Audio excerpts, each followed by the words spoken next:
জি sir, record হবে, record থাকবে। যিনারা এখন দেখতে পারবেন না, পরে দেখে নিতে পারবেন। পরে দেখে নিতে পারবে, আচ্ছা, ঠিক আছে। আর যে প্রিলিমিনারি কথা বলতে মানে স্যার লেখার রেকর্ড দিয়েছি, শুরু সিস্টেমটা। করতে পারেন। জি, রিটেনের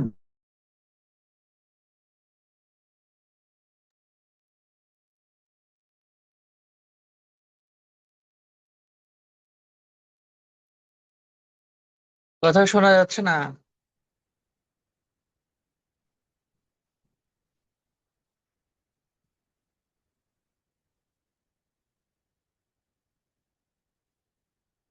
ব্রড কোশ্চেনে তো খাতা দেখে দেখে যেটা মনে হইলো, যে সিস্টেমটা যেমন আমরা যে ডিফারেন্সিয়াল গুলা আনি সিনারিওর ভিত্তিতে, হ্যাঁ, তিনটা বা পাঁচটা যাই ডিফারেন্সিয়াল আসে, and এগুলা সিমটম অ্যানালাইসিস অথবা ইভালুয়েশন যখন বলে, দ্যাট মিনস আমরা clinical feature including symptom and sign, মানে হিস্ট্রি এন্ড এক্সামিনেশন ফাইন্ডিংস, হ্যাঁ। তো সিমটম অ্যানালাইসিসে প্রত্যেক সিমটম ধরে এই সিমটম হইলে আমি এই তিনটা ডায়াগনোসিস, এই সিমটম হইলে এই দুইটা ডায়াগনোসিস, এইটা হইলে এই ডায়াগনোসিস, এইটা মানে লিখতে গেলেও কষ্ট। হ্যাঁ, মানে মনে করে করে করে লিখতে হয়, সময় টাইম ব্যয় হয়। এক সেকেন্ড হচ্ছে যিনি খাতা দেখে তার জন্য কষ্ট। তো পরীক্ষার মধ্যে যেটা হয় যে স্যাররা তো আসলে দেখতে যায় যে তার এই বিষয়ে কতটুকু নলেজ আছে, জানা আর কোরিলেশন এইটা আছে কিনা। সুতরাং আমার কাছে যে সিস্টেমটা মনে হয়েছে যে আইডিয়াল অথবা এইটা মার্কস ক্যারি করবে বেশি, সেটা হচ্ছে যে প্রত্যেকটা যেই ডিফারেন্সিয়াল গুলো আসলো, হ্যাঁ, ক্রনোলজিক্যালি এই ডিফারেন্সিয়াল গুলারই হিস্ট্রি, এক্সামিনেশন একসাথে লিখে ফেলা আর কি। যেমন অনেকটা আমি দেখছি, ওইটাই মনে আমার কাছে মনে হয়েছে যে দুইটা দাগ দিয়ে তিনটা কলাম করা, একদম বামের কলামে হিস্ট্রি, এটা একদম কনস্টিলেশন অফ ফিচার্স যেরকম থাকে একদম হিস্ট্রি, একটা ডিজিজের আন্ডার পুরো হিস্ট্রিটা লিখে ফেলা, তার ফাইন্ডিংস, এক্সামিনেশন ফাইন্ডিংস লিখে পসিবল ডায়াগনোসিসটা তখন সামনে লেখা যে এই ডায়াগনোসিস, তাহলে মানে একটা ডিজিজ পুরো লিখে ফেলা আর কি ওইখানে। তাহলে ওই টিচারের জন্য সুবিধা দেখে ফেললো যে এই ফিচার গুলা, এই এক্সামিনেশন ফাইন্ডিংস, মানে এই হিস্ট্রি, এই এক্সামিনেশন ফাইন্ডিংস এ এই ডায়াগনোসিস। সেকেন্ড ওয়ান আবার একইভাবে লিখা, এভাবে যতগুলা ডিফারেন্সিয়াল আসে ইভালুয়েশনটা এইভাবে লিখলে সময় কম লাগবে, কারণ হচ্ছে একটা ডিজিজ লিখতে তো সময় বেশিক্ষণ লাগে না ফাইন্ডিংস গুলা। হুম। আহ, আর এইটা প্রুভেন এই কারণে, কারণ এর আগে যে মুহাইমিন পাশ করলো প্রতিবারই রিটেনে দুইবার, তখন ও কিন্তু এই প্যাটার্নে লিখে। হ্যাঁ, আর যিনি খাতা দেখে তো আমার খাতা দেখতে সুবিধা হয়, আমি সবকিছু একসাথে এক জায়গায় পেয়ে ফেলতেছি। হ্যাঁ, যেটা যেটা চাচ্ছি, যে আমার তো টার্গেট থাকে যে এই ডিজিজের এই ফাইন্ডিংস, এই হিস্ট্রি টাচ করছে কিনা, তাই না? তা আমার ওই খুঁজা খুঁজা দেখার চেয়ে এক জায়গায় এভাবে লিখে ফেললে দেখতে সুবিধা হয়। তাহলে এই প্যাটার্নটাতে আমার মনে হয় যে লিখলেই ভালো, লিখতেও সময় কম লাগবে এবং মার্কসও ভালো আসবে, কারণ হচ্ছে এর আগে মুহাইমিনে একই ভাবে লিখছে তো। সাফায় ক্লিয়ার হয়েছে বিষয়টা?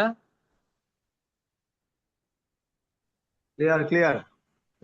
ক্লিয়ার, মানে দুইটা দাগ দিয়ে তিনটা কলাম করা, কলামের বাম সাইডে হিস্ট্রি, মাঝখানে এক্সামিনেশন, এরপর পসিবল ডায়াগনোসিসটা লিখা, এইভাবে পাঁচটা ছয়টা যাই ডিফারেন্সিয়াল থাকবে তিনটা চারটা কমপ্লিট করে ফেলা। এর মধ্যে নিজের যত নলেজ আছে, হ্যাঁ, সব ঢেলে দেওয়া।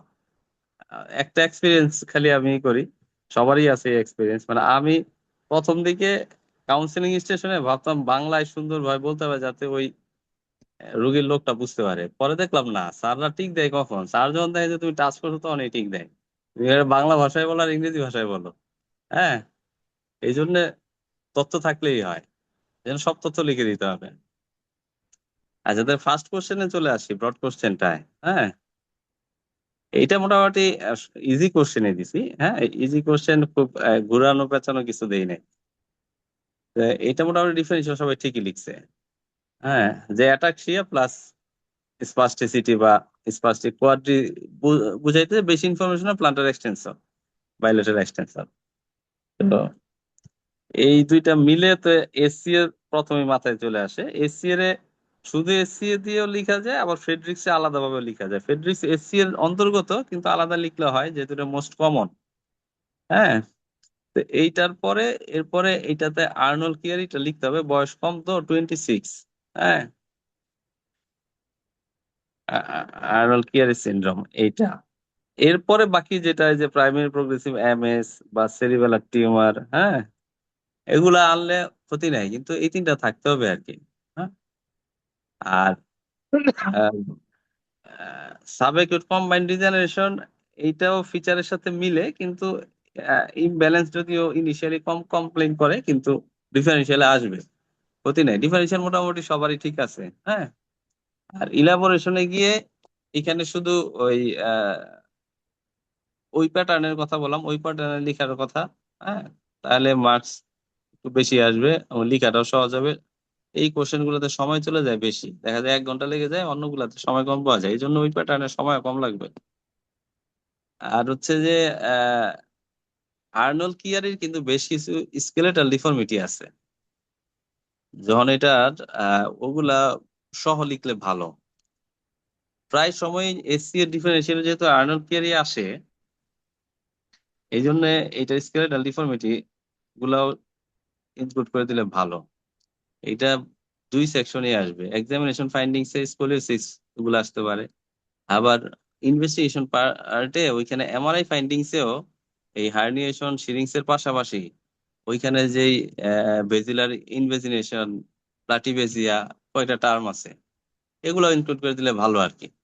হ্যাঁ, রিটেন কোশ্চেন তো আসলে মার্কস বাড়ানোর জন্য এই ইনফরমেশন গুলা যত ঢুকানো যায় আর কি, ওই ডিজিজের ডেপথ বোঝানোর জন্য। হ্যাঁ, গতদিন কিন্তু সেশনে একটা কেস ছিল, তোমরা ছিলা কিনা, বেজিলার ইনভেজিনেশন নিয়ে আসছিল একটা একজন নিউরোসার্জারি কোর্সের স্টুডেন্ট। খেয়াল আছে? ছিল নাকি সাফাই দুই দিন, মিজান? না স্যার, ছিলাম না। হ্যাঁ, যাই হোক, তো এই স্কেলেটাল ডিফর্মিটি গুলো তোমরা লিখে দিবা আর কি, লিখলে আমার মনে হয় যে মার্কস কেটে করবে বেশি। হ্যাঁ, আর ওভারঅল ঠিক আছে। ইনভেস্টিগেশন ফাইন্ডিংস এ তোমরা যেহেতু প্রাইমারি প্রোগ্রেস এমএস লিখছো, ডিনাই করার কিছু নাই।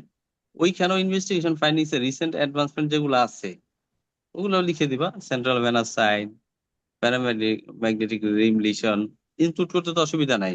হ্যাঁ, যেহেতু এগুলো এখন ডায়াগনস্টিক ক্রাইটেরিয়ার মধ্যে ঢুকে গেছে। ক্লিয়ার? जी जी क्लियर भैया। আচ্ছা।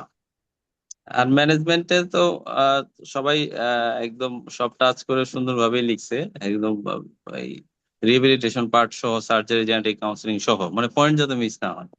হ্যাঁ, এটা ভালো। আর অনেকে ওই আহ, বানানের ব্যাপারে একটু সচেতন হইতে হবে এখন। এটা আহ, সবাই জানে যে ফ্রেডরিক্স বানানটা খুব কঠিন একটা বানান। হ্যাঁ, এখন এইটা আহ, নিজের মতো করে লিখে হইলে তো চোখে লাগে, যেহেতু এটা প্রথমে লিখবে। আহ, এই বানান ভুল হলে একটু সমস্যা। হ্যাঁ, মানে ইমপ্রেশন ক্রিয়েট করার জন্য এই বানানটাও ঠিকঠাক লিখতে হবে। অনেকের, বেশিরভাগই হয়েছে, দু একজন একটু বানানোর ব্যাপারে অসচেতন ছিল, আমার যেটা মনে হইল। হ্যাঁ, এরপরে আমরা শর্ট কোশ্চেনে আসি। হ্যাঁ, ওকে স্যার। শর্ট কোশ্চেনে পরেরটা তো সিবিএসটি বুঝাই গেছে, পসিবল সিঙ্গেল ডায়াগনোসিস জানতে চাওয়া হয়েছে। হ্যাঁ, তো এইখানে ইনভেস্টিগেশন সবই ঠিক আছে, তবে ইনভেস্টিগেশনে এইখানে সিটি করলে একটা ফাইন্ডিংস থাকে, এমআরআই করলে একটা ফাইন্ডিংস থাকে, এমআর এ বা সিটিএ যেটা আমরা কন্ট্রাস্ট করি, ওইটাতে একটা ফাইন্ডিংস থাকে। হ্যাঁ, তো ফাইন্ডিংস গুলো আলাদা আলাদা ভাবে লিখতে হবে। হ্যাঁ, শুধু ওই MRI suggestive of cerebral venous thrombosis লিখে দিলে তো এটা তো হলো না আর কি, এটা ইমপ্রেশন না, ওখানে ফাইন্ডিংস গুলো লিখতে হবে। তো ঠিক আছে, যেমন এমআরআই বা সিটিতে ওই কর্ড সাইন যেটা পাওয়া যায় ওইটা আমরা পাইতে পারি। হ্যাঁ, আহ, একটু হোল্ড করে দেখি।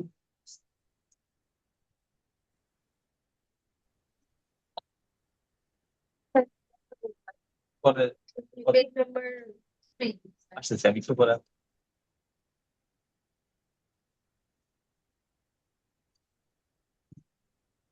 হ্যাঁ, ওইখানে যেমন কন্ট্রাস্ট ফিল্মে এমআরআই ব্রেন উইথ কন্ট্রাস্ট করতে হবে। হ্যাঁ, কন্ট্রাস্ট ফিল্মে এমটি ডেল্টা সাইন থাকবে। হ্যাঁ, তারপরে অনেকে ভালো লিখছে আবার ওই যে কর্টিক্যাল ভেসেল গুলা ডাইলেটেড হয়, এটা স্ক্রুইং বলে, স্ক্রুইং অফ দি কর্টিক্যাল ভেসেল। হ্যাঁ, এগুলা ইনক্লুড করে দিবে। এরপরে আমরা এমআর এতে ফিলিং ডিফেক্ট পাবো। হ্যাঁ, মানে এরকম কোন কোন ফিল্মে কি কি পাবো ওইভাবে লিখতে হবে। আবার প্লেন এমআরআই তে আমরা ওই হ্যামোরেজিক ইনফ্যাক্ট পেতে পারি। মানে এই বিষয়গুলো কোন এমআরআই ব্রেন উইথ কন্ট্রাস্টে কি কি ফাইন্ডিংস, হ্যামোরেজিক ইনফ্যাক্ট থেকে শুরু করে কট সাইন, আর এখানে কন্ট্রাস্টে আমরা এমটি ডেল্টা সাইন। আবার এমআর এতে এসে ফিলিং ডিফেক্ট। হ্যাঁ, আবার এমআরআই তে ওইখানে ওই কর্টিক্যাল এমআরআই তে কর্টিক্যাল ভেসেলের ডাইলেটেশন বা স্ক্রুইং এগুলা পাওয়া যাবে। এইভাবে ইনফরমেশন গুলা ভেঙে ভেঙে কোন ফিল্মে কিরকম দিতে হবে আর কি। হ্যাঁ, ভালোই লিখছে সবাই। আর ট্রিটমেন্টের ক্ষেত্রে যেহেতু এটা একটা প্রেগনেন্সি, তার একটা প্রোভোকেটিং ফ্যাক্টর আছে, এটা 3 to 6 মান্থ ট্রিটমেন্ট কন্টিনিউ করতে হবে। হ্যাঁ, এর মধ্যে এডিশনাল কজ সার্চ করলে অসুবিধা নাই। হ্যাঁ, ট্রিটমেন্টে 3 to 6 মান্থ কমপ্লিট করলে মোটামুটি এটা আনসার কারেক্ট। হ্যাঁ, আচ্ছা, নেক্সটটাতে যাই। এতে কোনো কোশ্চেন আছে? না স্যার।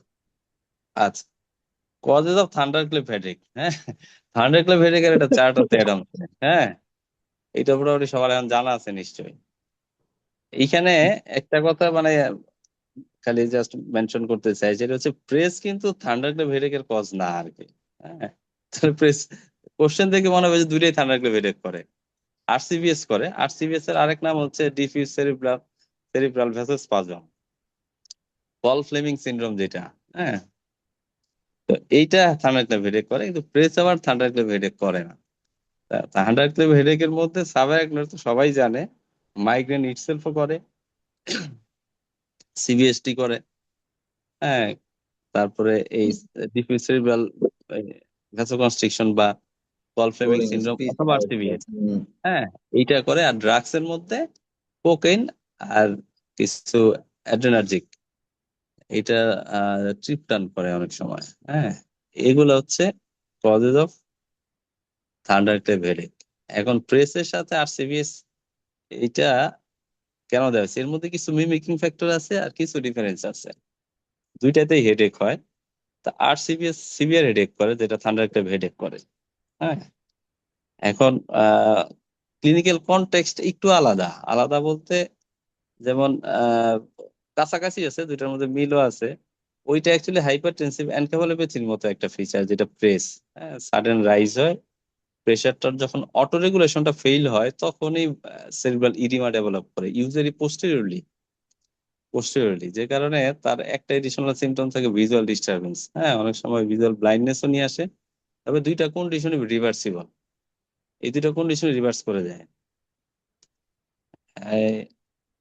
তো এটা তাহলে অটো রেগুলেশন ফেল হয়ে যেটা হচ্ছে সেটা হচ্ছে প্রেসে, এবং সেইখানে ইডিমা হচ্ছে এবং পোস্টেরিয়রলি বেশি হচ্ছে, কিন্তু কোনো মাস ইফেক্ট হয় না। ইডিমাটা সাধারণত ওই তার হোয়াইট ম্যাটার বরাবর হয় এবং পোস্টেরিয়রলি বেশি হয়। এডিশনালি অনেক সময় ফ্রন্টালে হইতে পারে। পোস্টেরিয়রলি হওয়ার কারণটা হচ্ছে ওই দিকে সিম্পেথেটিক ফাইবার ইনারভেশনটা কম থাকে। অটো রেগুলেশন মেনটেন করতে গেলে সিম্পেথেটিক ইনারভেশন ভ্যাসোকনস্ট্রিকশন যখন করা লাগে, ওই দিকে কম থাকার কারণে এখানে ভ্যাসোডাইলেশন হয়ে এরকম ইডিমাটা ডেভেলপ করে। হ্যাঁ, এবং এটা রিভার্সিবল কন্ডিশন। ইউজুয়ালি যেহেতু পোস্টেরিয়রলি হয়, এই জন্য পোস্টেরিয়র রিভার্সিবল এনকেফালোপ্যাথি সিনড্রোম হিসেবে বলা হয়। ইউজুয়ালি প্রেগনেন্সিতেই হয় এটা, একলামশিয়া বা এই কন্ডিশন গুলাতে, যেখানে sudden rise of rapid rise, অনেক সময় যে খুব বেশি প্রেশার হইতে এমনও না, র্যাপিড রাইজ হইলেই এই কন্ডিশনটা ডেভেলপ করে। এবং এটা ট্রিটমেন্টে তেমন কিছুই না, অ্যান্টিহাইপারটেনসিভ দিলে এটা কাভার হয়ে যায়, 1 থেকে 2 দিন পরেও কমে যায় অনেক সময়। এবং এইখানে খালি এডিশনালি জাস্ট ক্লিনিক্যাল পারপাজে বলে রাখি, এখন এইটা অনেক সময় এখান থেকে ইনফ্যাক্ট হইতে পারে, আবার ইনফ্যাক্ট নাও হইতে পারে। হ্যাঁ, এখন কোনো কিছু কিছু ক্ষেত্রে দেখা যায় যে এই যে ইডিমাটা, এই ইডিমাটা অনেক সময় ওই ফ্লেয়ারে গিয়েও কিছু রেস্ট্রিকশন তৈরি করে। হ্যাঁ, এখন এটা ইনফ্যাক্ট না বুঝতে গেলে তখন এডিসি দেখতে হয়। এখন যখন ফ্লেয়ারে রেস্ট্রিকশন তৈরি করে তখন এটা মিমিক করে ইনফ্যাক্টের মতো। এটা বলে টি to shine throw. T to shine throw মানে অনেক সময় T2 ফিল্মটাই যখন একটু বেশি সময় ধরে সাস্টেইন করে তার রিলিজ হওয়াটা, তখন এই ডিডব্লিউ রেস্ট্রিকশনটা আসে, কিন্তু এডিসিতে কোনো চেঞ্জ আসে না। হ্যাঁ, তাহলে এইটাকে বলে T2 শাইন থ্রো। যাই হোক, এইটা এই পার্টের সাথে ইনভলভ না। তাহলে প্রেসে আমরা পোস্টেরিয়রলি পাবো এই ধরনের ফিচার, সাথে ভিজুয়াল ইম্পেয়ারমেন্ট থাকবে, কারো কারো ক্ষেত্রে সিজার হইতে পারে এবং হেডেক হয়, এবং হেডেকটা অত সিভিয়ার না, থান্ডার ক্লেপ না, সিজার। হ্যাঁ, সিজার, হেডেক, আর অনেক সময় কনফিউশন আর ভিজুয়াল ডিস্টারবেন্স, এই হচ্ছে প্রেসের ইউজুয়াল ফিচার্স। আর রিভার্সিবল ভ্যাসোকনস্ট্রিকশন সিনড্রোমের অনেকগুলা কন্ডিশন আছে, যেসব জায়গায় এই কন্ডিশনটা হইতে পারে। তার মধ্যে ইডিওপ্যাথিক, এই প্রেগনেন্সি, একলামশিয়া, সাবারেক্টয়েড হ্যামোরেজ, হ্যাঁ, ড্রাগস, এগুলা যেখানে হাইপারটেনসিভ কন্ডিশন গুলাতেই হয়, এবং ওইখানে ডিফিউজ সেরিব্রাল ভ্যাসোকনস্ট্রিকশন হয়, ওইখানেও পেশেন্টের হেডেক হয়, সিভিয়ার হেডেক, থান্ডার একটা হেডেক হয়। এবং এইটার হিসেবে অনেক সময় যখন বিপি অনেক রাইজ হয়, সিটি বা এমআরআই তে দুইটা ফাইন্ডিংস আসে। ওইখানে যেমন হোয়াইট ম্যাটার ইডিমা আসে, এইখানে ইমেজিং এ আসে হচ্ছে সাবারেক্টয়েড হ্যামোরেজ, অথবা অনেক সময় আইসিএইচও আসে। হ্যাঁ, তো এই দুইটা ফাইন্ডিংস হতে পারে সিটি অথবা এমআরআই তে, আইসিএইচ অথবা তার সাবারেক্টয়েড হ্যামোরেজ। আর এমআরএ যদি আমরা করি, এইখানে ভিডেড অ্যাপিয়ারেন্স থাকে, যেহেতু ভ্যাসোকনস্ট্রিকশন হয়, ভিডেড অ্যাপিয়ারেন্স থাকে। এইটা হচ্ছে দুইটার মধ্যে ডিফারেন্স আর কি। এমআরআই তে কিছু ডিফারেন্স আছে, আর এখানে ভিজুয়াল ডিস্টারবেন্স হইতে পারে, তবে অত না, লেস লাইকলি। কনভালশন দুইটাতেই হইতে পারে, ওইটাতে হেডেক হয় আর এটাতে থান্ডার ক্লেপ হেডেক হয়, সিভিয়ার হেডেক হয়, এবং দুইটা রিভার্সিবল কন্ডিশন। তবে একটাতে যেমন সাবারেক্টয়েড আইসিএইচ হইতে পারে, এইটাতে হয় হচ্ছে ইডিমা, হ্যাঁ, পোস্টেরিয়রলি হোয়াইট ম্যাটার ইডিমা। আর ট্রিটমেন্টে এইটাতে যেমন অ্যান্টিহাইপারটেনসিভ দিলেই কাজ হয়ে যাচ্ছে, ওইটা তো আছে। তবে এমআরএ, ওই বাকি ম্যানেজমেন্ট গুলা তার ওই সাবারেক্টয়েড হ্যামোরেজ, আইসিএইচ হলে ওগুলোর প্রোটোকলে যাবে আর কি। এই দুইটাতেই বিপি কন্ট্রোলের কথা বলা আছে। স্টেরয়েড একটাতে, কোনোটাতে খুব কনভিন্সিং না, তবে সম্ভবত প্রেসের ক্ষেত্রে স্টেরয়েডের কিছু রোলের কথা বলা হয়েছে, কন্ট্রোভার্সিয়াল। আর কোনো কোয়েরি আছে? রনি ভাই, হ্যাঁ, এই প্রেস এবং আরসি বেসের যে সিমটমের পার্থক্য বলেন আপনি, সিমটম যে প্রেস তো আমরা পোস্টেরিয়র রিভার্সিবল, শুধু আপনার অক্সিপিটাল লোবের দিকে এটার এফেক্টের কারণে হয়, তাই এর সাথে এটার মধ্যে এডেমা থাকে, তাই তো প্রেসের হ্যাঁ, হ্যাঁ, সিমটম। এটা ওই সেরিব্রাল অটো রেগুলেশনটা ফেল হওয়াতে ভ্যাসোডাইলেশন হয়ে পোস্টেরিয়রলি ইডিমা ডেভেলপ করে হোয়াইট ম্যাটারে। এটার মধ্যে জন্য ভিজুয়াল ডিস্টারবেন্স থাকতে পারে। ভিজুয়াল ডিস্টারবেন্স অনেক সময় ব্লাইন্ডনেস নিয়েও আসে, আবার রাইট, রিভার্স করে যায়। রাইট। হ্যাঁ, আর ট্রানজিয়েন্ট একটা ব্লাইন্ডনেস থাকে। অ্যাসোসিয়েটেড হেডেক, ভমিটিং, এই সিমটম তো থাকবে। আর সিমটম হ্যাঁ, কি থাকবে এটার মধ্যে? অ্যাসের হেডেক, ভমিটিং, সিজারও হইতে পারে, কনভালশন। হেডেক ভমিটিং কনভার্সন, কিন্তু হেডেক ভমিটিং কনভার্সন তো ওটার মধ্যেও আছে, ওইটা তো আরসিবিএস তো আছে, আছে। আরসিবিএস আছে। আরসিবিএস এর হেডেকটা হচ্ছে সিভিয়ার হেডেক, থান্ডার ক্লেপ। আচ্ছা, থান্ডারক্লাউড হেডেকের ডিডিতে মতো প্রেসও তো আমরা বলি, আরসিবিএস প্রেস দুটোই তো বলি। প্রেসটা দেখো নাই থান্ডার ক্লেপ হেডেকের মধ্যে, প্রেস নাই না? না না। তবে এই দুইটাকে যেটা বলা হয়েছে, যেহেতু একটা র্যাপিড রাইজে হাইপার টেনশনের অটো রেগুলেশন ফেল হতে হয়, আরেকটা হচ্ছে হাইপারটেনসিভ কন্ডিশনে হয়, দুইটা দুইটা কন্ডিশন হইতে পারে। যেমন আরসিবিএস হয়েছে, তারও এই হাইপার টেনশনের কারণে প্রেস হয়ে যেতে পারে। হ্যাঁ, আরসিবিএস কন্ডিশনও প্রেস ডেভেলপ করতে পারে, বুঝতে পারছো? আচ্ছা, হ্যাঁ বুঝতে পারছি। আর সিমটমে তাহলে মেইন পার্থক্য তাহলে কোনটা হবে? একটা হচ্ছে হেডেক, একটা থান্ডারক্লাউড হচ্ছে, হেডেক, এটা আমরা বলবো আরসিবিএস এর ক্ষেত্রে, তাই তো? হ্যাঁ, আর সিমটমে, প্রেসের লেস সিভিয়ার আর কি। ওটা যেমন থান্ডার ক্ল্যাপ, এটা হেডেক, লেস সিভিয়ার, এইভাবে। আচ্ছা। আর এই আরসিবিএস এর ক্ষেত্রে আর সিমটম কি থাকবে? আরসিবিএস এ ওই তো সিভিয়ার হেডেক হয়তো এইটাই মেইনলি, আর অন্যগুলো সব কাছাকাছি। আর ভিজুয়াল থাকতে পারে। ডিস্টারবেন্সটা আরসিবিএস এ কম, এইটাতে হুম, বেশি আচ্ছা। আর কজের প্রেসে। মধ্যে, প্রেসের ক্ষেত্রে এটিওলজির মধ্যে হচ্ছে এক্সিলারেটেড হাইপারটেনশন, তাই তো প্রেসে? হ্যাঁ, হ্যাঁ, অ্যাক্সিলারেটেড হাইপারটেনশন, আর এই যে এরকম প্রেগন্যান্সি বা একলামশিয়া, এই কন্ডিশন গুলোতে হয়। তো এটা তো দুইটাতেই আছে, প্রেগনেন্সি এক্লাম্পসিয়া তো দুইটাতেই আছে। দুইটাতেই আছে, হ্যাঁ, এটা দুইটাতেই আছে, তো দুইটাতেই দুইটার এটা মধ্যে কাছাকাছি মোটামুটি নাকি শুধু? মোটামুটি কাছাকাছি। শুধু পার্থক্য ইমেজিং একটা বড় পার্থক্য আছে।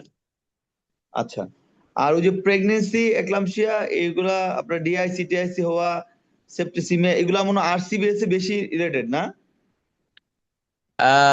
এটা হচ্ছে এক্লাম্পসিয়া রিলেটেড হইলে তখন এই জন্য কিছু কিছু জায়গায় এই কনভালশন গুলোতে ম্যাক্স আপ কথা বলা আছে যদি এক্লাম্পসিয়া রিলেটেড হয়। হুম। আচ্ছা, আর সাইনে তেমন কোনো পার্থক্য আছে? সাইডের মধ্যে এই যে মানে মোটামুটি কাছাকাছি একটু এই সাইন গুলা কম আসে যদি ওই ক্ষেত্রে সাবারেকনয়েডের হেমোরেজ আসে, নেক্রোজিডিটি, আর ওইদিকে তোমার আইসিএইচ হলে কিছু ফোকাল নিউরোলজিক্যাল ডেফিসিট আসতে পারে আরসিবিএস এ, যেটা ইয়েতে শুধু ভিজুয়াল, হ্যাঁ কমপ্লেইন থাকবে কিন্তু এক্সামিনেশন নরমাল থাকবে, ফান্ডাস নরমাল। প্রেসের ক্ষেত্রে হচ্ছে ফান্ডোস্কোপি দুটাতেই তো এখন প্যাপিলিডিমা যদি হতে পারে। ম্যালিগন্যান্ট হাইপারটেনশন বা অ্যাক্সিলারেটেড হাইপারটেনশন হয় সেই ক্ষেত্রে আবার ওই গ্রেড 4 প্যাপিলিডিমা আসতে পারে ইয়েতে, হাইপারটেনসিভ এনকেফালোপ্যাথি হিসেবে প্রেসে আসতে পারে। তাতে মানে কন্ডিশন হেমোরেজটার দুইটা মধ্যে লেখা যাবে। একটু কাছাকাছি কন্ডিশন আর কি। হ্যাঁ, এখন আসলে কোন ধরনের ফিচার আসবে তার সিভিয়ারিটির উপর ডিপেন্ড করবে। যদি তার ওইভাবে হাইপারটেনসিভ ক্রাইসিস বা ম্যালিগন্যান্ট হাইপারটেনশন হয়, অ্যাক্সিলারেটেড হাইপারটেনশন সাফায়াত যেটা বললো, তখন দুইটাই কিন্তু আবার ওই করতে পারে, ওইভাবে প্যাপিলিডিমা করে হ্যামোরেজ সহ করতে পারে, ডিস্কে হ্যামোরেজ। মানে গ্রেড 4 প্যাপিলিডিমা যেটা আমরা পাই আর কি, হাইপারটেনশন, ম্যালিগন্যান্ট হাইপারটেনশন, ওইটাও ফিচার আসতে পারে। ইউজুয়ালি যেটা হয়, তোমরা তো প্রেসের কেস দেখছো তাই না? হ্যাঁ, পেশেন্টের এই হেডেক, কারো ক্ষেত্রে কনভালশন, ভিজুয়াল কমপ্লেইন, এই নিয়েই আসে এবং রিভার্স করে যায়। আর আরসিবিএস কন্ডিশনটা সিভিয়ার হেডেক নিয়ে আসে, এদের সাধারণত সাবআরআকনোয়েড হ্যামারেজ বা আইসিএস ডেভেলপ করার প্রবণতা বেশি থাকে। হ্যাঁ, ভিজুয়াল কমপ্লেইনটা লেস লাইকলি, তখন এই রিলেটেড ফিচার গুলো চলে আসে। আর এমআরআই তে ওই যে একই ধরনের ফিচার, আর এমআরএ করলে ওটাতে বিডেড অ্যাপিয়ারেন্স পাওয়া যায়, ভাস্কুলোপ্যাথি আর কি, ভ্যাসোকনস্ট্রিকশন হয় তো তখন দেখা যায় এরকম বিডেড বিডেড ভেসেল গুলা মিডিয়াম সাইজ ভেসেল গুলাতে পাওয়া যায়, large and medium size vessel.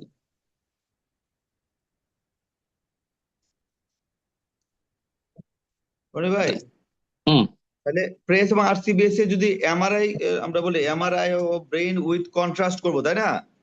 হুম আচ্ছা, তাহলে এগুলোর ওইটা মধ্যে এমআরএও করবো ওই যে আরসিবিএস দেখার জন্য।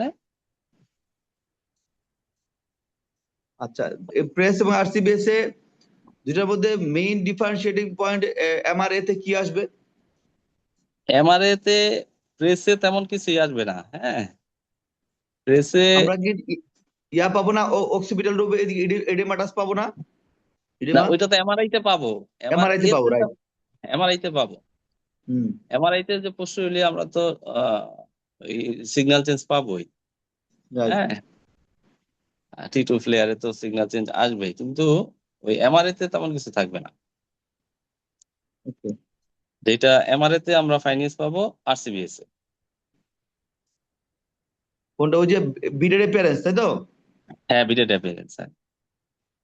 আচ্টা, আর ওই যে সসেজ অন স্ট্রিং যে বলে, যে ওটা কিসে পাওয়া যাবে? ওইটা বিটের কারণেই আসবে, বিট হওয়ার কারণে সসেজ অফ স্ট্রিং যেটা পাওয়া যায়, বিট আবার কিছু গ্যাপ আবার বিট, তখন এরকম পাওয়া যায়। মানে যে কোনো একটা লিখলেও হবে, বিডের অ্যাপিয়ারেন্স লিখলেও হবে, তাই না? হ্যাঁ হ্যাঁ হ্যাঁ, বিটের অ্যাপিয়ারেন্স এর কারণে ওই অ্যাপিয়ারেন্স। জি, তাহলে ইনভেস্টিগেশন মেইনলি কি লাগবে? দুটার মধ্যে পার্থক্য একটা হচ্ছে এমআরআই তে আমরা যে সিগন্যাল চেঞ্জ পাবো, এতে আরসিবিএস এমআরআই নরমাল নাকি?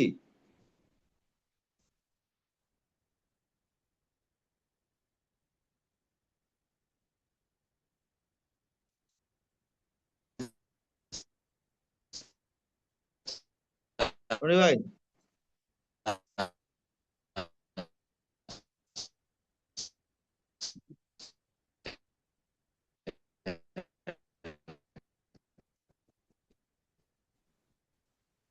মুক্তার মালার মতো আর কি, ফুলা।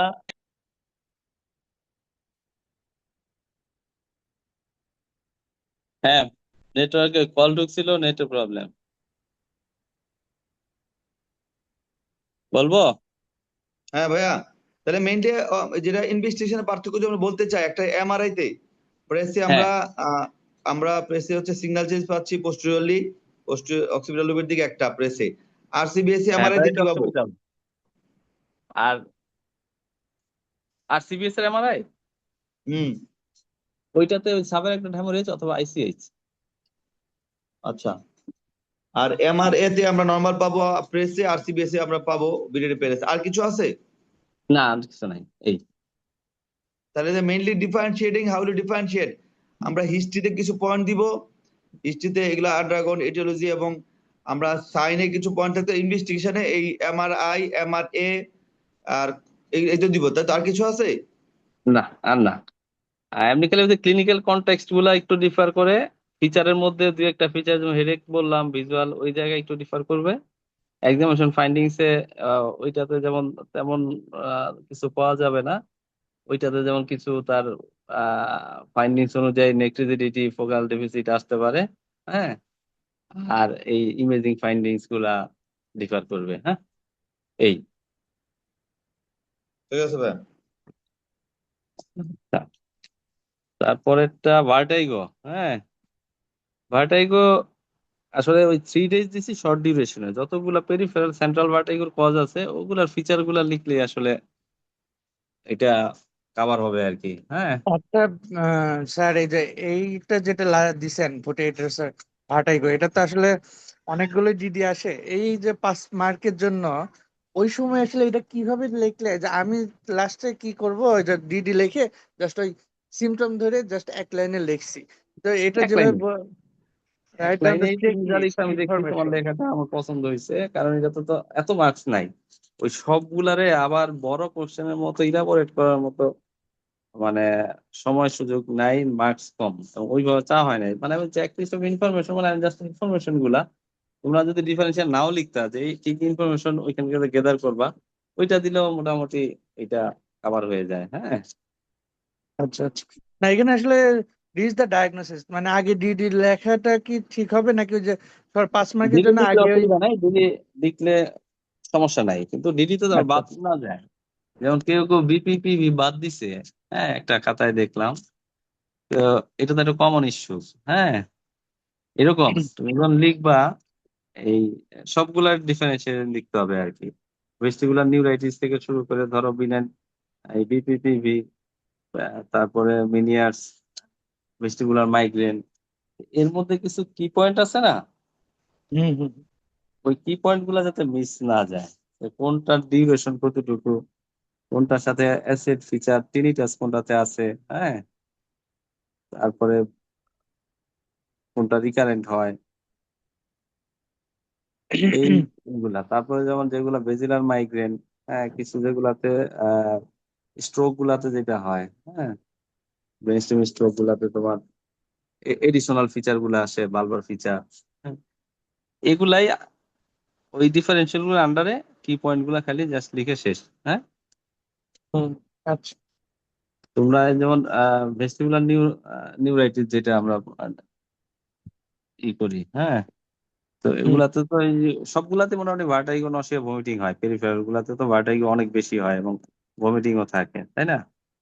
জি হ্যাঁ, তো এইটাতে অনেক সময় পেশেন্টের আবার এই প্রিভিয়াস তোমার দেখা যায় যে রেসপিরেটরি ফিভারের ইনফেকশন একটা হিস্ট্রিও বিষয় থাকে আছে। কারো কারো ক্ষেত্রে। হ্যাঁ তো আচ্ছা এই যে এখানে যে বিপিপিভির কথা বলতেছেন স্যার, যে এখানে আমি দিছি কিনা আমার খেয়াল নাই, এখানে একটা কথা হচ্ছে যে লাস্ট 3 ডে এখন হুম, লাস্ট বিপিপিভি তো যে উম, টানা ঘাটাইগো থাকে না আর কি, এই জন্য অনেকে হ্যাঁ 3 days ভার্টিগো বলতে কি, এটা ধরো যে কন্টিনিউয়াস ভার্টিগো এরকম না, প্রয়োজন ভার্টিগো ফর এরকম না, হ্যাঁ 3 days। 3 দিন ধরে পড়ছে। 3 days এটা তুমি দুই ভাবে চিন্তা করতে পারো, যে তার আচ্ছা শর্ট লাস্টিং কিন্তু বারবার হচ্ছে।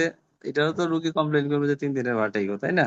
রুগী তো তাই নিয়ে আসে। হুম, তো এই ক্ষেত্রে বুঝছি। যে খুব ব্রিফ হবে, 1 মিনিটের কম হবে, হ্যাঁ খুব কম সময় থাকে তো 15-20 সেকেন্ড, less than 1 minute, হ্যাঁ এবং এবং খুব ফ্রিকুয়েন্ট হয় এবং পজিশনের সাথে চেঞ্জ হয়, হেড পজিশনের সাথে রোলিং অন বেডে এইটা বেড়ে যায়। হ্যাঁ এই ক্লিনিক্যাল ফিচার গুলা আর কি, ক্লিনিক্যাল যে ফিচার গুলা এগুলা।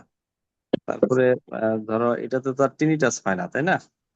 না, তারপরে মিনিয়ার্সে তোমার অবশ্যই যেহেতু তাই হিয়ারিং ওইখানে প্রবলেম থাকবে। হ্যাঁ হিয়ারিং প্রবলেম থাকে, হ্যাঁ? অনেক সময় অরাল যে কানের প্রবলেমের হিস্ট্রি থাকে, তো এইগুলা এই কি পয়েন্ট গুলা দিতে হবে আর কি। হ্যাঁ,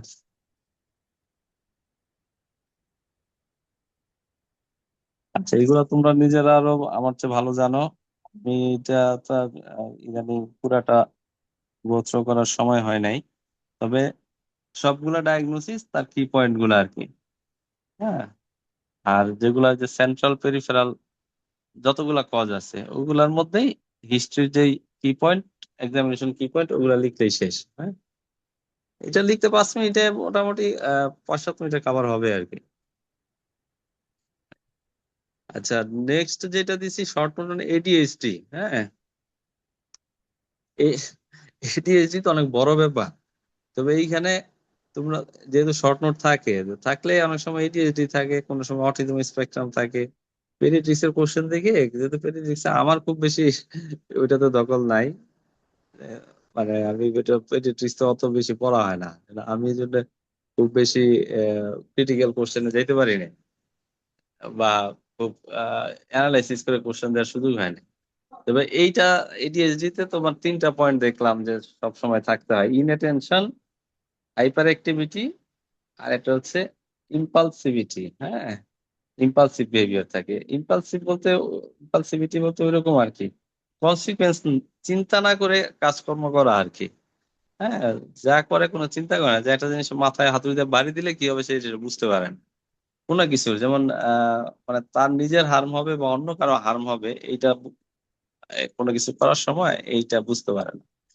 তো এইটার উপর ভিত্তি করে যে ইনঅ্যাটেনশন, হাইপার অ্যাক্টিভিটি অথবা ইম্পালসিভিটি, এই 2টা পয়েন্টের উপর ডিপেন্ড থাকতে হয় এই এডিএইচডি ডায়াগনোসিসে। এখন কারো কারো ক্ষেত্রে ইনঅ্যাটেনশন প্রিডমিনেন্ট হয়, কারো কারো ক্ষেত্রে হাইপার অ্যাক্টিভিটি অথবা ইম্পালসিভিটিটা প্রিডমিনেন্ট হয়। এইভাবে ভাগ করছে প্রিডমিনেন্টলি ইনঅ্যাটেনশন, তারপরে হাইপার অ্যাক্টিভিটি প্রিডমিনেন্ট ভেরিয়েন্ট, কারো কারো ক্ষেত্রে কম মাইন্ড থাকে। এইটার মধ্যে আবার প্রত্যেকটা 6টা করে পয়েন্ট আছে। হ্যাঁ, জাস্ট হিস্ট্রির মধ্যে পয়েন্ট, কোন কোন জায়গায় তার অ্যাটেনশন ডেফিসিট হবে, কোন জায়গায় কি মিসিং করবে, এগুলা মনে রাখার মতো না। এই 6 এর মধ্যে ছয়টা ছয়টা থাকতে হয় আর কি পয়েন্ট। 17 বছরের নিচে হলে 6টাই থাকতে হয়, 17 বছরের বেশি হলে 6টার মধ্যে 5টা থাকতে হয়। 2টা গ্রুপেই ইনঅ্যাটেনশনও 6টা পয়েন্ট, হাইপার অ্যাক্টিভিটি অথবা ইম্পালসিভিটি এর মধ্যে 6টা পয়েন্ট। এর মধ্যে 6টা 6টা 12টা পয়েন্টই থাকতে হয় যদি 17 বছরের কম হয়, আর 17-র বেশি হইলে, 17 অথবা তার অ্যাভাব হইলে 5টা থাকলেও ডায়াগনোসিস হয়। এবং এটা চাইল্ডহুডে ডেভেলপ করে, অ্যাডাল্টহুডেও থাকতে পারে। ডায়াগনোসিসটা চাইল্ডহুডেই হয় ইউজুয়ালি, অ্যাডাল্টহুডেও হইতে পারে। হ্যাঁ, আর এর মধ্যে আহ, তার প্রিভিয়াস কোনো ইনসাল্ট থাকতে পারে, নাও থাকতে পারে। যেমন পেরিনেটাল অ্যাসফিক্সিয়া শুরু থেকে ওই সময় মেনিনজাইটিস বা আদার কোনো হিস্ট্রি রিলেভেন্ট হইতে পারে, নাও হইতে পারে, থাকতে পারে, ভ্যাকসিন থাকতে পারে। ইমেজিং এর খুব বেশি ফাইন্ডিংস থাকে না। একটা লিস্ট অফ ড্রাগ আছে, সবাই লিখছে এটা। ওই ড্রাগ সবগুলো আমার এখন মনে নাই। এর মধ্যে ওই যে মিথাইলফেনিডেট তো একটা আছেই, আর একটা হচ্ছে আহ সোডিয়াম কিছু অক্সিবেট। বলেন। হ্যাঁ, হ্যাঁ, হ্যাঁ, সোডিয়াম অক্সিবেট একটা আছে। অক্সিবেট, হ্যাঁ। আর এটা হচ্ছে অ্যামোক্সিলিন না কি যেন একটা আছে, ভুলে গেলাম।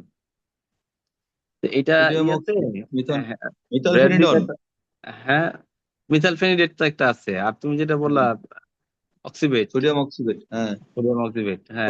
রেসপিরিডন দেওয়া যায়, রেসপিরিডন। রেসপিরেটরে দেওয়া যায়, হ্যাঁ। তো এই ড্রাগ গুলা একটা বক্স আছে আর কি, আর 2 একটা ড্রাগ মনে হয় আছে, 2টা ভাবে ভাগ করছে, একটা স্টিমুলেন্ট আর একটা এরকম অ্যান্টিসাইকোটিক, রেসপিরেটন সহ। তো এগুলা উল্লেখ করলে মোটামুটি শর্ট নোট কাভার হইলো আর কি। শর্ট নোট লেখার জন্য যেরকম দরকার ইনগ্রেডিয়েন্ট, এই। তারপরেও এটা আবার একটু ভালো করে দেখে নিও, অটিজম স্পেকট্রাম সহ। আর 2টা এডিএইচডির ক্ষেত্রে ওই 2টি আমি দেখলাম যে ই করে হাইলাইট করে লিখতে হয়। ইনঅ্যাটেনশন পয়েন্ট গুলো মনে না রাখলেও 6টা পয়েন্ট যে আছে এটা মাথায় রাখা। আর ওইখানে হাইপার অ্যাক্টিভিটি অথবা ইম্পালসিভিটি কোনটা প্রিডমিনেন্ট, ওই অনুযায়ী আবার 3টা ভাগ: প্রিডমিনেন্ট ইনঅ্যাটেনশন, প্রিডমিনেন্ট এইটা, অথবা কম্বাইন্ড।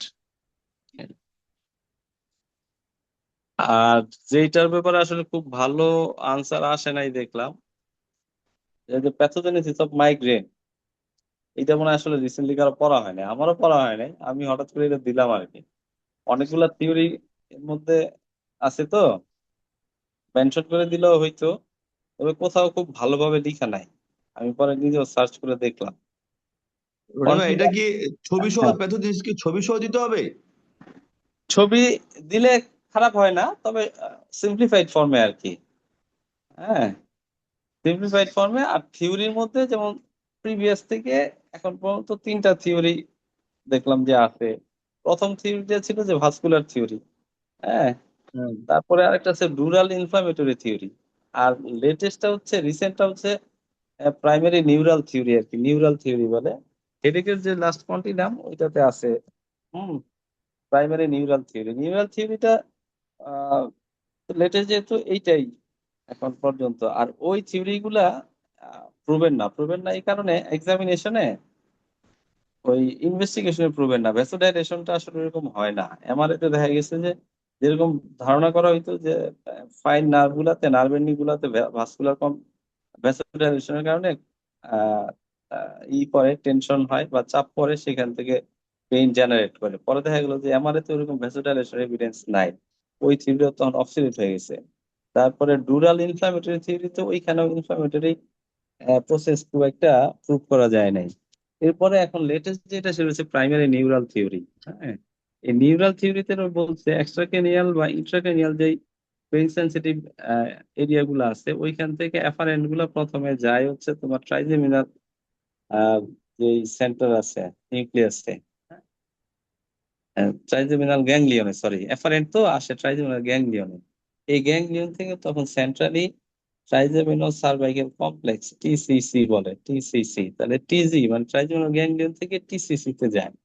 এটা থাকে হচ্ছে আমাদের ওই যে ট্রাইজেমিনাল যে নিউক্লিয়াস আছে, ট্রাইজেমিনাল নিউক্লিয়াস কিন্তু ট্রাভার্স করে পুরাটা ব্রেন স্টেম সহ একদম সার্ভাইকাল C1-2 পর্যন্ত, যেটা স্পাইনাল ট্র্যাক্ট, ট্রাইজেমিনাল নার্ভ। এইটাই মোটামুটি ওই পেইন সেন্সেশনের জন্য ইনভলভ। তো এই ট্রাইজেমিনাল সার্ভাইকাল কমপ্লেক্সের মধ্যেই এই ফাইবার গুলা যায়। ওইখান থেকে তখন সেটা কর্টিক্যাল প্রসেসিং এরিয়াতে যায়, ভায়া থ্যালামাস, কিছু হাইপোথ্যালামাস, আবার ব্রেন স্টিমের পেরিয়ে অ্যাকুইল্যাটারাল গ্রে ম্যাটার হয়ে তারপরে কর্টিক্যাল প্রসেসিং এরিয়া গুলাতে ওইটা যায়। সেখান থেকে দেখা যায় যে পেইন সিমটম যেটা হয়, পেইন সিমটমটা আর ওই আহ, তখন স্ফেনোপ্যালাটাইন যেই ট্রাইজেমিনাল সার্ভাইকাল কমপ্লেক্স থেকে সুপিরিয়র সেলিভেটরি নিউক্লিয়াস, হ্যাঁ, সুপিরিয়র সেলিভেটরি নিউক্লিয়াস হয়ে স্ফেনোপ্যালাটাইন গ্যাংলিয়ন হয়ে এক্সট্রাক্রেনিয়াল আর ইন্ট্রাক্রেনিয়াল ভাস্কুলাচারের মাধ্যমে এটা এই কি করে, স্প্রেড করে অটোনমিক সিমটম গুলা প্লাস হেডেক সিমটমটা করে। অটোনমিক সিমটমের মধ্যে ওই যে যেগুলা অনেক সময় তোমার, যেগুলো আমরা অটোনমিক কেফালজিয়া যেগুলো পাই আর কি, রাইনোরিয়া, কনজেশন, এগুলো হইতে পারে। আর প্রাইমারি হেডেক সিনড্রোম যেগুলো আছে, মানে তখনই হেডেক গুলা মেডিয়েট করে। মানে জিস্ট কথা হচ্ছে প্রথমে তার এফারেন্ট ফাইবার গুলা ট্রাইজেমিনাল গ্যাংলিয়ন হয়ে টিসিসি তে যাবে, মানে ট্রাইজেমিনাল সার্ভাইকাল কমপ্লেক্স যেটা সেন্টারে থাকতেছে, আহ, সেখান থেকে কর্টিক্যাল প্রসেসিং এরিয়া, বিভিন্ন কর্টিক্যাল এরিয়াতে যায়, কিন্তু থ্রো হচ্ছে থ্যালামাস, হাইপোথ্যালামাস, আর ওই পেরিয়ে অ্যাকুইডাক্টাল গ্রে ম্যাটার যেটা মিড ব্রেইনে থাকে। হ্যাঁ, ওইখান থেকে কর্টিক্যাল প্রসেসিং এরিয়াতে যাবে। এবং পেইন মেডিয়েশনটা যাবে হচ্ছে তার সুপিরিয়র সেলিব্রেটরি নিউক্লিয়াস হয়ে স্প্যানোপলাইটান গ্যাংলিয়ন হয়ে এক্সট্রাক্রেনিয়াল ইন্ট্রাক্রেনিয়াল ভেসেল হয়ে বাইরের দিকে। তখনই যে ওই এরিয়াগুলোতে পেইন, পেইনের ফিচারটা আসে, এজ ওয়েল এজ। তাহলে এটার মধ্যে ভাই যে আমরা যে রনি ভাই, হুম, যে মেকানিজম গুলো, এই মেকানিজমটা একটা ফ্লো চার্টের মধ্যে দেখাই দিলে ভালো হবে, তাই না? এটা একটা ফ্লো চার্টে, হ্যাঁ, ফ্লো চার্ট দিলে আরেকটা হচ্ছে সবচেয়ে বেস্ট এটা। প্যাথোজেনেসিস, যে এটা আপনাদের তিনটা মেইন মেকানিজম, এছাড়া যেটা ডিসফাংশন অফ দ্য যে মোনোঅ্যামাইনার্জিক যে সেন্সরি সিস্টেম, এটা একটা ডিসফাংশন। এটা হ্যাঁ, দ্বিতীয় হচ্ছে আপনি যেটা বললেন যে ট্রাইজেমিনোভাস্কুলার যে কমপ্লেক্স, হ্যাঁ, ট্রাইজেমিনোভাস্কুলার যে কমপ্লেক্স, ওইটাতে ডিসফাংশন হয়। আর আরেকটা হচ্ছে যে কোর্টিক্যাল যে স্প্রেডিং ডিপ্রেশন, কর্টিক্যাল হ্যাঁ স্প্রিং ডিপ্রেশন, ওই তিনটা মেকানিজম সাথে জেনেটিক আরো কিছু কজ আছে, মোট মনে হয় 4টা না 5টা মেকানিজম। কিন্তু এটা হ্যাঁ মেকানিজম লেখার পরও এই যে প্যাথোজেনেসিসটা একটা ফ্লো চার্ট আকারে দেখা দিতে একটা হবে, ফ্লোচার্ট আকারে দিতে হবে। পারলে একটা এই ছবিও সিম্পলিফাইড ওয়ার্ডে দিতে হবে, তাই তো? হ্যাঁ হ্যাঁ, ওই যে ছবিটা হ্যারিসনে আছে না, হ্যাঁ হ্যাঁ হ্যাঁ। ওই রকম, অথবা ইয়েতেও আছে, কি বলে, কন্টিনিউম আছে, তবে হ্যারিসনেরটাই দেখলাম যে এরিয়া গুলা জাস্ট মার্ক করা আর কি। আর এই পুরা পাথের মধ্যে ক্যাসেটিনিন জিন রিলেটেড পেপটাইডটা রিলেটেড, হ্যাঁ, সাথে আরো একটা ইদানিং বেশি আলোচনা, সেটা হচ্ছে pituitary adenylate cyclase activating polypeptide. এইটারও মডুলেটিং ড্রাগ তৈরির চেষ্টা চলতেছে আর কি। তো তোমার এই সিজিআরপি যেটা, ক্যাসিমিন জিন রিলেটেড পেপটাইড, তুমি যেটা বলছো, ওই এই বিষয়গুলাই, এই ফাইবার গুলাতে মনো অ্যামাইনার্জিক যে নিউরো ট্রান্সমিটার, এগুলা ইনভলভ, এগুলাতে ডিসফাংশন হয়। হ্যাঁ, তবে খুব গুছায় কেউ লিখে নাই দেখলাম, এখান থেকে বের করে নিয়ে একটা ফ্লোচার্ট বানাইতে হবে। হ্যাঁ, রাইট রাইট। আর এই থিওরি তিনটা তিনটা মেনশন করে দিয়ে, যেমন ইনিশিয়াল ভাস্কুলার, তারপরে ডুরাল ইনফ্লামেটরি, ওই দুইটা যদি এক লাইন লিখে, যেগুলা না, লেটেস্ট হচ্ছে প্রাইমারি নিউরাল থিওরি। এই নিউরাল থিওরিতেই এই ট্রাইজেমিনাল সার্ভাইকাল কমপ্লেক্স এবং তার যে প্রজেকশন গুলা আলোচনা আর কি। হ্যাঁ, জি ভাইয়া। এই তবে তোমাদের ইনফরমেশন বেশি দেওয়া গেল না এডিএইচডি সম্পর্কে, এই সঙ্গে আমিও কম জানি, যতটুকু বললাম এতটুকু ওইভাবে লিখলে না না, শর্ট নোট আমি করা তো হয়ে যাবে। রিসেন্টলি বইটা তো ভালো লিখতে পারি না, এটা পড়ে আর একটু পড়তে হবে ভাই। ওইটাই দেখো আর কি, যে পয়েন্ট তিনটাই হাইপার অ্যাক্টিভিটির নাম থেকে বোঝা যায় অ্যাটেনশন ডেফিসিট থাকে। এর আবার 6টা পয়েন্ট আছে, আবার ওই 6টা থাকতে হয়। আবার হাইপার অ্যাক্টিভিটি আর ইয়ার ইম্পালসিভিটি, যেটা যে কোনো দুইটা থাকতে পারে, মানে অবলিক দেওয়া আর কি। দুইটাই মোটামুটি কাছাকাছি ফিচারের মতো, তো এর মধ্যে আবার 6টা আছে। তো এগুলার ওই যে 17 বছরের অ্যাবাভ হইলে দেখে যে 5টা থাকলে হয়, একটা কনসিডার করা আছে। এই আর ড্রাগ গুলার যে লিস্ট আছে, ওই বক্সের লিস্টটা দিয়ে দিলে মোটামুটি কাভার হয়ে যায় আর কি। এই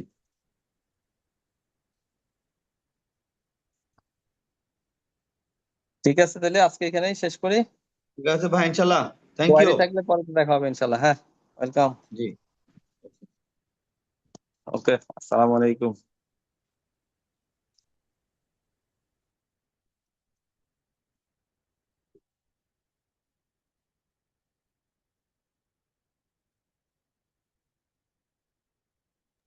Thank you, sir. Thank you so much.